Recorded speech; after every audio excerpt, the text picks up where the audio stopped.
region that can come out on top, can top cut Worlds, become some of the the final 8, final 16 players in this tournament. And that's nothing to sneeze at. Most people are focused on their own region. Some of these other underdog regions may just be able to creep up on them. Yeah, definitely. And I think that's something we even, have seen in the trading card game in history at the World Championships. The video game being a little bit newer to the World Championship circuit. It's slowly been growing throughout the years, and this year we've expanded to so many more countries. But the trading card game, since it's been around for so long, players from a lot of underrepresented regions have been able to take a World Championship, and so they've already gotten the exposure. Now that the video game players are slowly joining the field, they get a chance to prove for themselves and for their country. And of course, Pokken is entirely up in the air. It is. I mean, this is their first World Championships. I mean, how awesome would it be to be the very first Pokken World Champion? Yeah. Like, no one else can have that title. Only one person can be the first World Champion in the game. And we're going to find that out this weekend. Yeah, and it's super exciting, right? Because I think like one of the main focuses is America versus Europe versus Japan. Japan historically has just been very good at all the Pokemon games, whether it's the video game, the trading card game, and the Pokken. So I'm really excited to see how they all match up together because every year Japan is the leading force in all the games. Like I mentioned, in the video game last year, they really just swept the entire tournament. So really excited to see how players really adjust for that and learn from that because you want to represent your country well. You don't want to disappoint. Even though you're playing for yourself, you want to make your country proud. Yeah, always want to make your country proud, and you want to make yourself proud as well. We have all of the players filing into the stadium right now. If you can't be here in person, you can, of course, still interact with us on our various social media channels. Feel free to go to twitter.com/Pokemon. Use that hashtag #PlayPokemon if you want to join the conversation in progress. What regions you're excited for, what Pokemon you're excited for, any players that you're cheering on. Use that hashtag #PlayPokemon to talk about it. You may just see your tweets up here on the stream a little bit later. As well, if you want to catch all of the behind-the-scenes action, the photos from the floor, Instagram.com/Pokemon, always a good choice for that. Videos of the events up on YouTube.com/Pokemon, and of course, share your favorite memories and moments on Facebook at Facebook.com/Pokemon. Last year, I was relegated to my hotel room, but having all of these social media channels kept me sane as I knew that I was missing out on everything else that was going on in Boston. So, highly recommend them. Yeah, it's really exciting, especially on Twitter. I love going through the Play Pokemon tag and just see what people are saying. It's a great way to see what other Pokemon fans are saying. It's a great way to also cheer on your favorite players or commentate the own battles from your perspective. And like Evan said, we might be able to feature your tweets on stream as well, which I think is always super exciting. I know back when I was a player and when I was competing last year, it was really cool after watching the streams, after competing and seeing that people were rooting for me and my opponent. And I think that just adds a little bit more to it, knowing that there are people out there all around the world that are cheering for you and rooting for you. So basically what you're saying, if someone wants Aaron Cybertron Zhang to notice them, tweet using that hashtag #PlayPokemon, and he will be obsessively going through the hashtag a little bit later on today. Absolutely. That is the way to get to my heart. All right. Well, we are still getting all the players set up, but I am just really excited to start going into Worlds. Obviously, my first Worlds was 2013, and there's just something special about being in the same room as all these other Pokemon fans. Never had the opportunity to compete, but just to be able to be here to experience the moment, it's really something that I think a lot of the players who are here, especially first-time competitors, are never going to forget. Yeah, and I think that's actually a very big point. Worlds typically has been a pretty exclusive event, and this year we have by far the largest competitor pool, and now we have day 1 of competition, day 2 of competition, and the top cut bracket. And as a result, there's so many new players that I've been able to meet just at this event because they finally get the opportunity to attend now with an invitation. And that's great because we're growing the circuit. There's so many new players that are coming to the scene, and like you said, this will be their very first World Championship. And so I think experience is something that players often talk about too. It's rare to see someone come onto the World Championship scene and immediately win the whole title or place very well. And so that's an exciting storyline to follow. Now with so many new players entering the scene relative to a more selective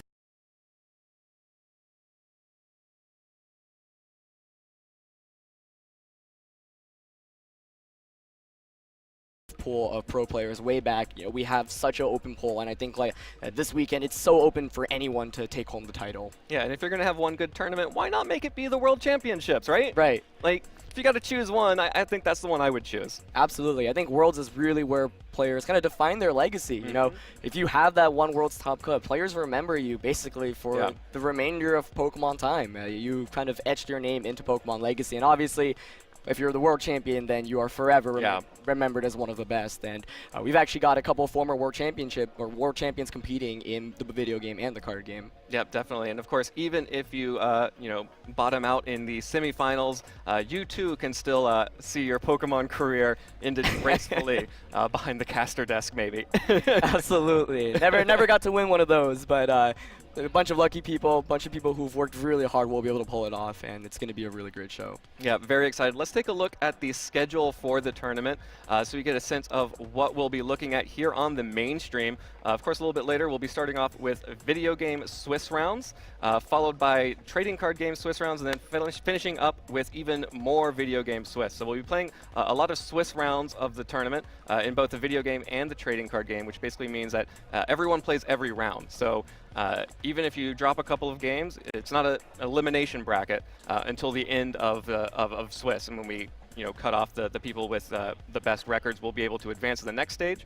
But for today, we'll just be watching these initial Swiss rounds. Yeah, and just so that everyone knows exactly, if you're interested in watching a different game, there are side streams for each individual game that will be streaming the entire tournament. So at Pokemon.com/live, you can actually see the 4 separate streams. So there's one for Pokken, one for the video game, one for the trading card game, and as Evan just described, the main stream will feature a mix of key VGC and TCG matches. And Pokken too. And Pokken, yeah. So there's a lot of exciting action throughout the entire weekend, and we're really excited because this is the most coverage we've ever been able to do for a World Championship. I know one of the things that in the past players were a little bit upset about is that some of the best sets in video game history were never remembered, right? Because they weren't even displayed on a TV or weren't recorded, and we're talking about the top 8 at the World Championship. So we're really excited because we're able to bring so much more content, so many more games and streams done, and as a result, I think we're going to be able to allow players to really make a name for themselves a little bit more, and also just get a lot more cool games. Yeah, I remember the very first competition I watched was on a shaky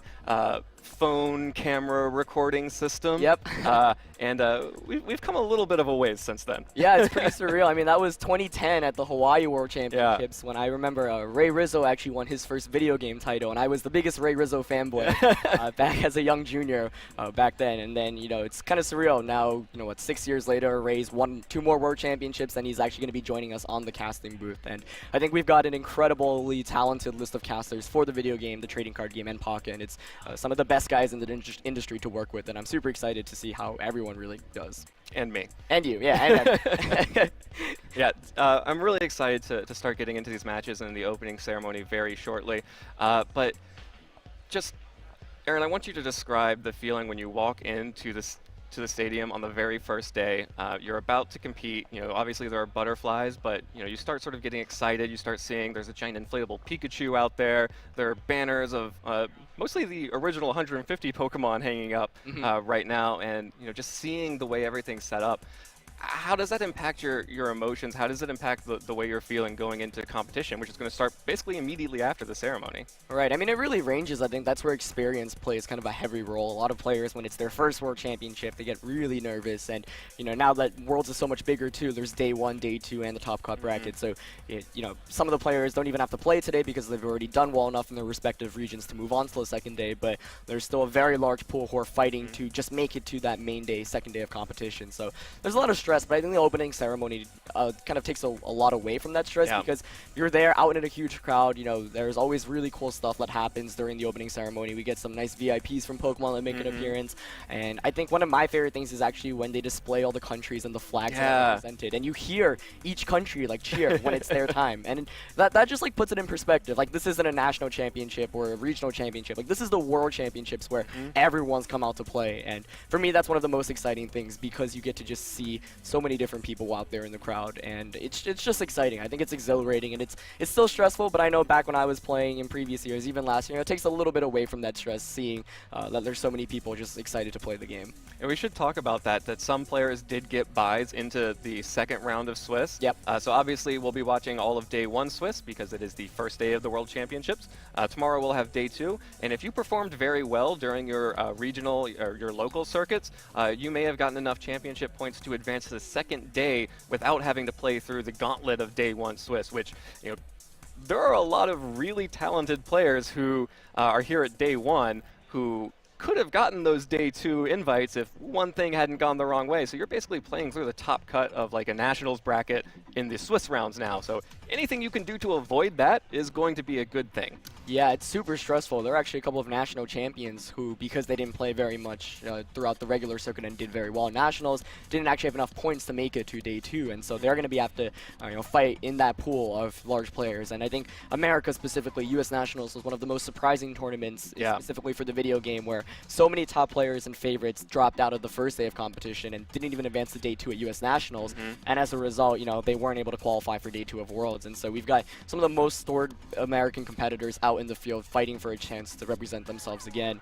And it's also exciting because there's so many newcomers to the scene. I think when you look at America specifically in terms of day 2 players, a lot of them are new to the World circuit in general, and it will be their first World Championship. There are a couple that have had some experience, but a lot of big names aren't in day 2 right now, and they're going to be fighting for that chance. Whereas Europe is really interesting because a lot of favorites were able to win a national championship. 2013 world champion Arash Almaty is back after winning one of the European nationals, and he's in that day 2 field. And Alex Gomez, another one of the favorites, who was the UK national champion, also has played in multiple world championships. And so I know one thing I'm actually really curious to see is how do those players with seasoned kind of experience face off versus those that are new. Are those new players able to shake off the nerves and fight it off? Yeah, and that's the exciting thing about being a new player at Worlds. You can, light a match, start a fire, and get on a really big hot streak and make yourself not even just a day 2, but to the top cut bracket. And really, everyone wants to be the world champion, but you cannot stress how big of a deal it is to get to the top cut at Worlds. Like, you mentioned it a little bit earlier, but just making it to the top cut is an enormous achievement. We're talking about the top 8, top 16 players in the world after, what has been one of the most grueling seasons of all time. So these are easily the best players in Pokemon at the time, and of course, only one of them can become the world champion, but even just getting to that top cut is an enormous accomplishment for these players. Yeah, definitely, and I'm actually really excited too because for the video game specifically this year, we've adapted a new format where all players with 2 losses or less are able to advance to the top cut. So last year we had, I think, a pool of around 70 plus players in day 2, and only 2 players with a 5-2 record were able to advance. So the majority of players who were 5-2 were not able to move on. So, I think from 9th place all the way to 17th place, there were a lot of big names in that field, including Wolfie Glick, including Arash Almaty. Those are easily favorites to win the World Championships every year, and they were, they had a good enough record, but because of the way the system worked previously, they weren't able to move on with the top cut bracket. But if you're able to go, X and 2 now in day 2, you're automatically able to advance to the top cut bracket. So it gives players, it helps them, I think, with mentality. I know back when I was competing at Worlds, it really sucks once you take that first loss because now, my whole season is on the line. Any mistake can, mess me up. But knowing that you can take 2 losses, I think gives you more leeway and allows you to just make better decisions and better playing. And it opens up a whole lot of different strategies that you can play with. You can maybe go with a little bit of a riskier strategy than, a lot of times, especially when we were doing single elimination, best of 1 games, basically. There wasn't that much room for creativity. You had to do something that worked every time, all the time, or else you very easily risked getting, relegated out pretty quickly. And, Worlds is a great experience, but if you're here as a competitor, you want to be competing as long as possible. Yeah, absolutely. I think even if you're not trying to win the whole thing, you still want to play as many games as possible because at the end of the day, these are the games against the best players in the world. It's very rare to get opportunities to maybe play against your favorite player or play against someone you've looked up to.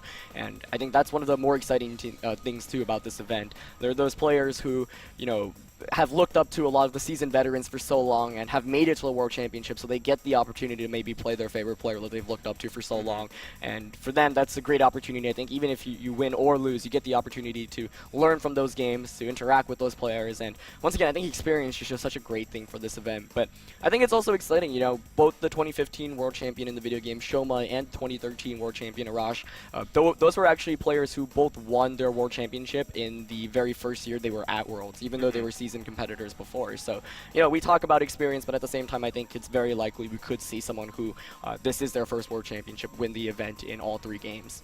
Yep. Well, let's actually take a look at the format of the video game side of the tournament here.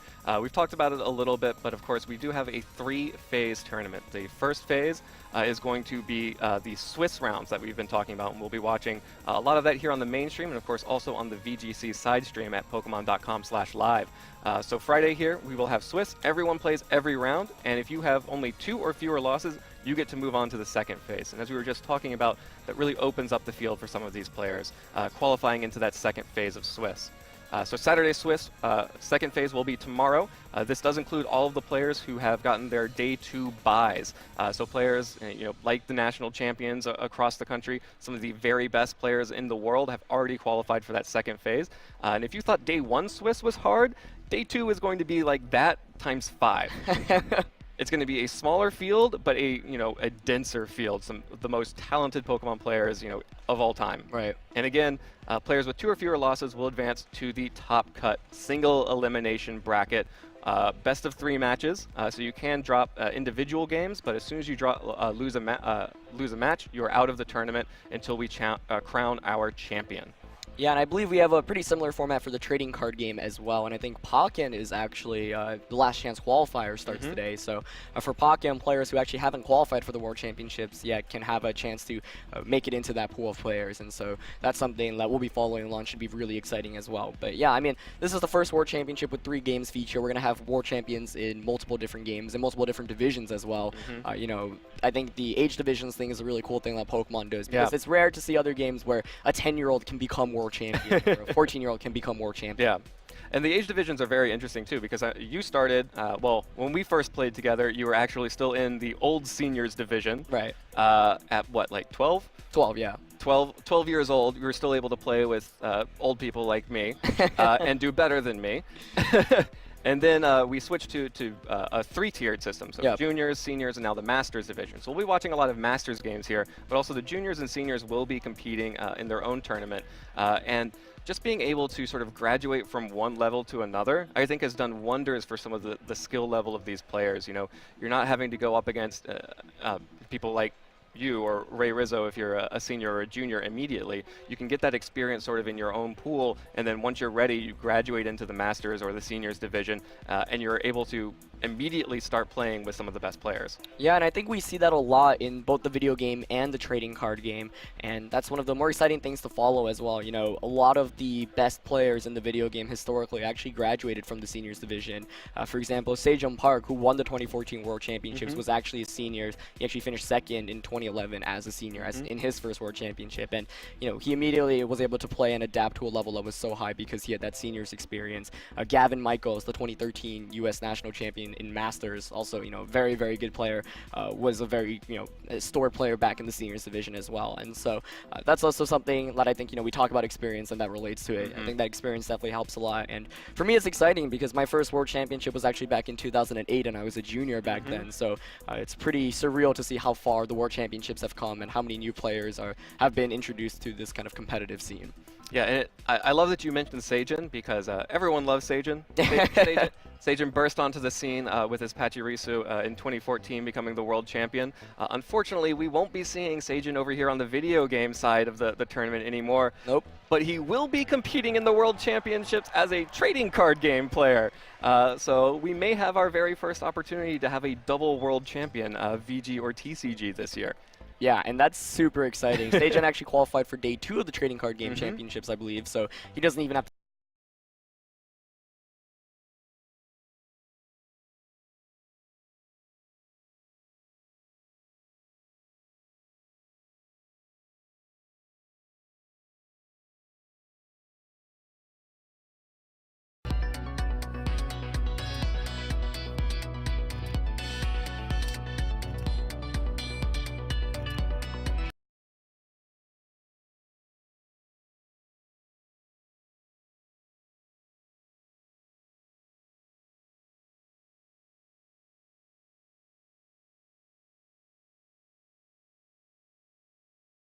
card game, we've seen a lot of victors from a lot of different countries. Last year's champion, Jacob Van Wagner, was actually from the United States, and a lot of the best players in the trading card game actually have been from the United States. I think Jason Klaczynski as well, 3-time world champion, you know, the Ray Rizzo of trading card game, or maybe Ray Rizzo is the Jason Klaczynski of video games. Right, but you know, some of the most, or maybe the greatest of all time, I think when you look at the video game and the trading card game, those are the two players that come out to mind, and they're from the U.S. And so Japanese players, you know, due to the way their circuit works out, it's very difficult for them to qualify for the World Championships. And so, you know, every time you even get a shot to play at Worlds, like, they need to make the most out of it, because they don't know if they'll ever be back due to how difficult their qualification system is and how stacked their country is. Yeah, and just because it's so difficult, that's how you know that they are always going to be threats to go very deep in this tournament. Absolutely. I mean, we have a number of them qualified for day 2. We're also still going to have some here in day 1 competing.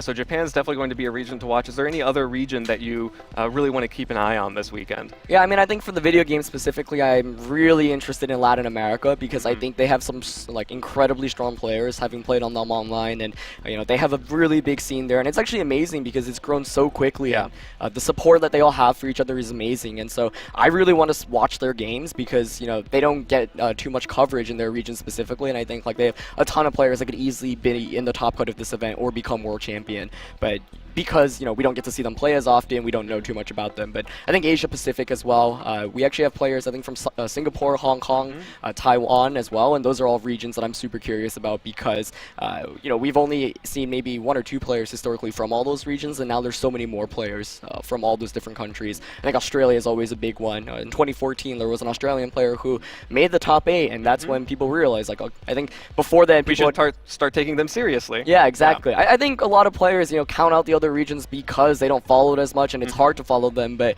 you know, that's why, you know, those players who have been working really hard behind the scenes now finally get to show, okay, our region's actually really good, our players are really good. And so, you know, obviously I'm interested in how America, Europe, and Japan do, but those are the regions that really kicked off the World Championship circuit. Now we've expanded to so many new regions, and it's a lot bigger. Yeah, it's very exciting to see these young regions, you know, sort of being able to qualify both for Worlds and holding their own. I mean, these are good players. You could not make it to the World Championships if you don't know what you're doing. Right. So, you know, sometimes people, you know, in the early days, people would be like, oh, everyone else is a free win if you're not from America, Japan, or Europe. There are no free wins at Worlds. Not everyone anymore. is good.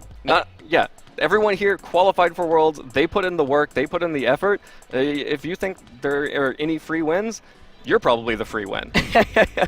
I think that's a good point, though. I think players have really caught up in terms of skill level in all the different games. And, you know, Pocken's going to be exciting because we don't know too much about that game and it's the first year. But for the video game and the trading card game, you know, now there are just more resources because we stream more events. Players are able to watch their favorite players more often and learn from them. And, you know, just so many different sources to learn and kind of digest information from. So, you know, if you're interested in, you know, coming to the Pokemon World Championships and being a competitor, you could easily do that within a year. You just have to put in the dedication and the time. And I think that's rare because a lot of competitive games, you know, there are players that have just been so established and on top for so long, and you feel like I'll never be able to catch up to them. But in Pokemon, we've seen players in their first year already make it to the very top of competitive play. Yeah, and I am getting so pumped, so excited. We are very close to opening up the entire World Championships with our opening ceremony. I mean, Aaron, there's just, as soon as you start feeling the countdown, you know it's coming. We just heard a cheer erupt here in the stadium because people are starting to get real excited right now. Yeah, I think we're starting in just under a minute, and I'm really excited. I think like the opening ceremony is always really well done. They always have cool announcements, and I think we get to see some really awesome stuff. And like I said, you know, my favorite thing is when all the flags and the countries come up because that's just so hype. And now everyone can see it. It used to be you had to be in the stadium to see it. Now you will get to be a part of the action. Here we go.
now, your host for the 2016 Pokemon World Championships, Anna Prosser.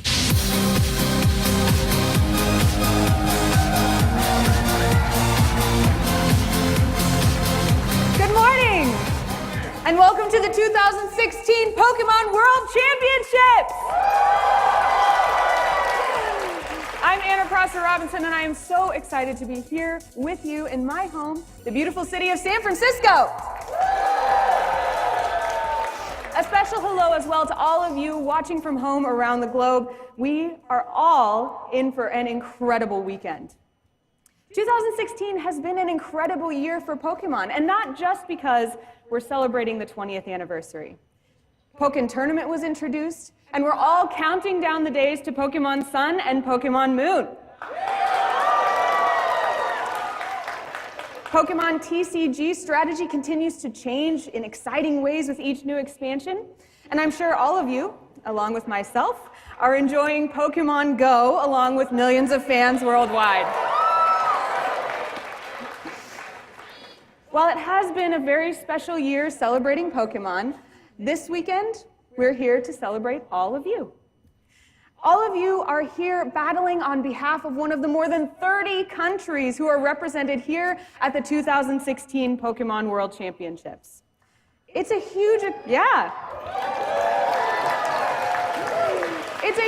accomplishment just earning an invitation to this prestigious event. The number of hours you have spent building and testing your strategies and taking them into battle at tournaments throughout the year is incredibly impressive. While only a few of you will be crowned Pokemon World Champions, everyone competing this weekend should be extremely proud of what you have already accomplished, earning your right to compete today at the 13th Annual Pokemon World Championships.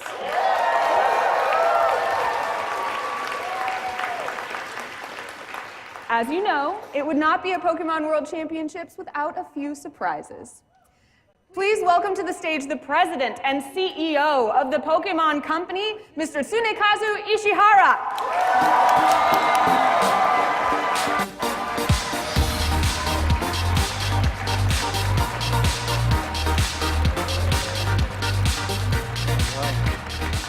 ありがとうございます。ここ数年、この世界大会の場でさまざまな発表を行ってきましたけれども、今年は初めてこのポケモンカードゲームのニュースを皆さんにお届けしたいと思っています。So thank you. Over the years here at Worlds, we've revealed a lot of exciting news. But this year, I really wanted to ensure that we could have something cool and new for the Pokemon TCG to announce. ビデオゲームでは今年発売になるポケモンサンとポケモンムーンで全く新しい冒険とポケモンたちが皆さんを待っています。同時にカードゲームでもポケモンカードゲームサン&ムーンというシリーズを今開発しています。So later this year, players of the video games have an all-new adventure and a lot of new Pokemon waiting for them in Pokemon Sun and Moon. But at the same time, we're also working very hard on the new Pokemon trading card game Sun and Moon series. そして今回発表するのはそのポケモンカードゲームサン&ムーンシリーズの第1弾から登場する新しい要素で今後のバトル環境に革命的な変化をもたらすものになります。So today I'd like to show you an all-new feature that will appear in the TCG starting with the first set of the Pokemon Sun and Moon series. It's sure to really revolutionize Pokemon TCG strategy and really change the course of battles. ではまずはこのビデオをご覧ください。So please take a look at this video.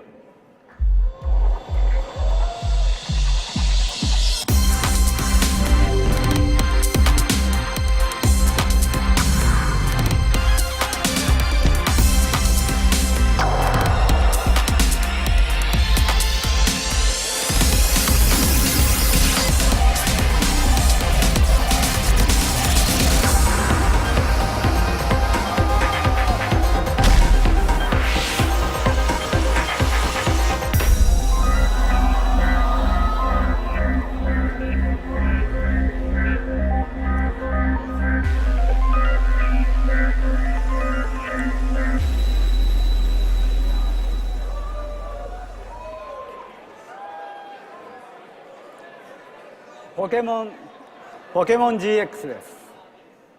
That's Pokemon GX.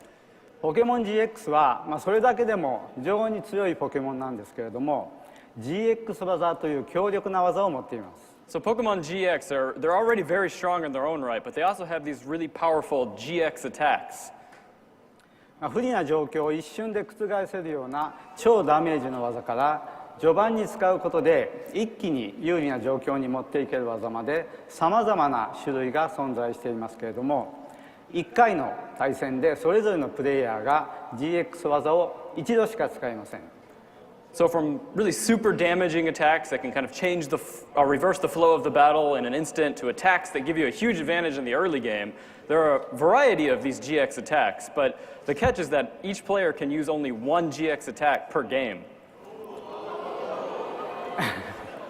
ですから対戦中のどのタイミングで GX 技を使うのか、あるいはどのポケモンの GX 技を使うのか、これが非常に重要な戦略になります。So players will really need to develop all new strategies and think hard about when they use which Pokemon's GX attack. 来年のこの世界大会では間違いなく大活躍すると思いますので楽しみにしていてください。So there's no doubt that Pokemon GX is going to play a huge role in the Pokemon World Championships next year, so I hope everyone really looks forward to it.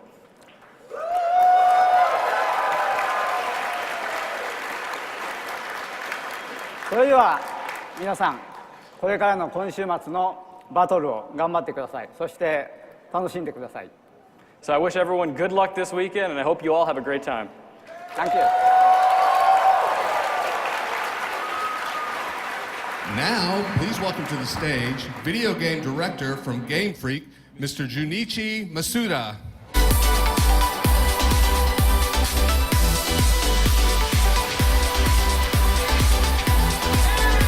Yeah.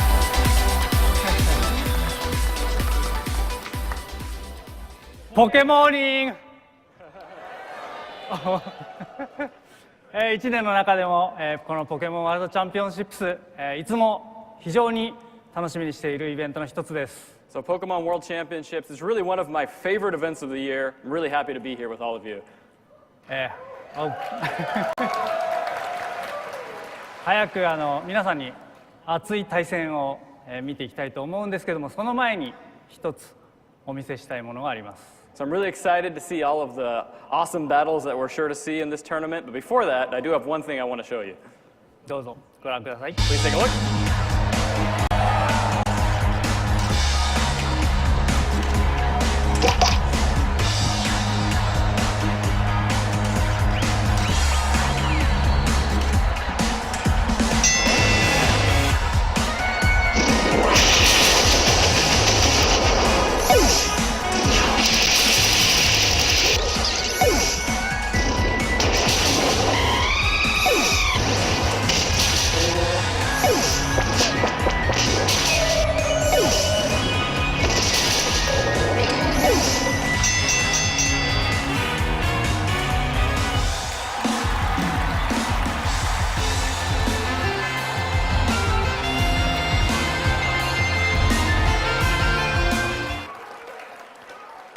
いかがだったでしょうか。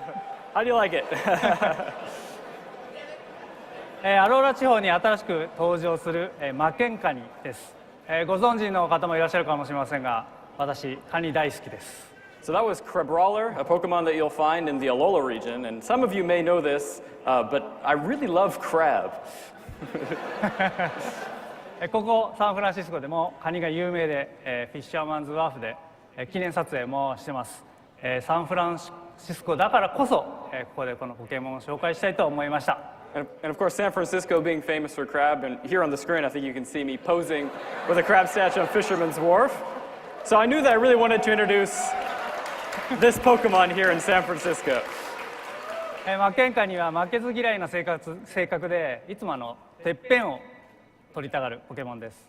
皆さんと共通していることかもしれません。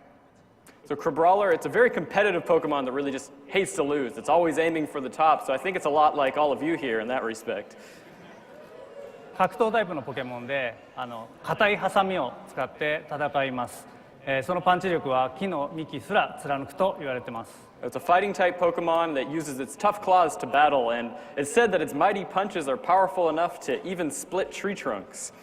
体は決して大きくないんですけども強いポケモンですので今年11月に全世界で発売となるポケモンサンムーンでぜひこのマケンカニと一緒にてっぺんを目指してもらいたいと思います。私も早くマケンカニと冒険したいと思ってます。 So it's not a very big Pokemon by any means, definitely not the biggest, but it's very strong, and I hope everyone out there will use Crabrawler this November when Pokemon Sun and Moon are released worldwide. So I know I can't wait to adventure with Crabrawler. Good luck!